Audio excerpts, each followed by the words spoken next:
മറിയം ബീവിയിലേക്ക് വന്നാൽ മാലാഖമാരുമായി നേരിട്ട് സംവദിച്ചു. മാലാഖമാരുമായി നേരിട്ട് സംവദിക്കാൻ ആർക്കാ സാധിക്കുക? പ്രവാചകർക്ക്, പ്രവാചകന്മാർക്ക്. മറിയം ബീവിയോട് മാലാഖമാർ വന്നിട്ട് പറയുന്നു, വഇദ് ഖാലത്തിൽ മലായികത്തു, മാലാഖമാർ പറഞ്ഞു, യാ മറിയം, മറിയമേ, ഇന്നല്ലാഹ അസ്തഫാകി വതഹറകി വസ്തഫാകി അലാ നിസാഇൽ ആലമീൻ, നിന്നെ അല്ലാഹു തെരഞ്ഞെടുത്തിരിക്കുന്നു, നിന്നെ അല്ലാഹു വിശുദ്ധപ്പെടുത്തിയിരിക്കുന്നു. വീണ്ടും പറയുന്നു വസ്തഫാകി, വീണ്ടും അല്ലാഹു നിന്നെ തെരഞ്ഞെടുത്തിരിക്കുന്നു, അലാ നിസാഇൽ ആലമീൻ, ലോകത്തുള്ള സകല സ്ത്രീകളെക്കാളും നിന്നെ തെരഞ്ഞെടുത്തിരിക്കുന്നു, എല്ലാവർക്കും മേലെയും നിന്നെ തെരഞ്ഞെടുത്തിരിക്കുന്നു.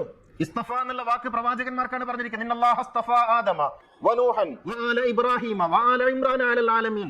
ഇസ്തഫ എന്ന് പറഞ്ഞാൽ തെരഞ്ഞെടുത്തു. അത് ആദമിനോട് ചേർത്താ പറഞ്ഞിരിക്കുന്നത്, നൂഹിനോട് ചേർത്താ പറഞ്ഞിരിക്കുന്നത്, ഇമ്രാനോടും ഇബ്രാഹിമിനോടും ചേർത്താ പറഞ്ഞിരിക്കുന്നത്. ഇസ്തഫ എന്നുള്ള വാക്ക് പ്രവാചകന്മാരെ തെരഞ്ഞെടുക്കുന്നതിനെ കുറിച്ചാണ് ഖുർആൻ ഉപയോഗിച്ചത്. അത് മറിയം ബീവിയെ കുറിച്ച് ഉപയോഗിച്ചപ്പോ അത് പ്രവാചകയല്ല, കാരണം മറിയം ബീവി സ്ത്രീയാണ്.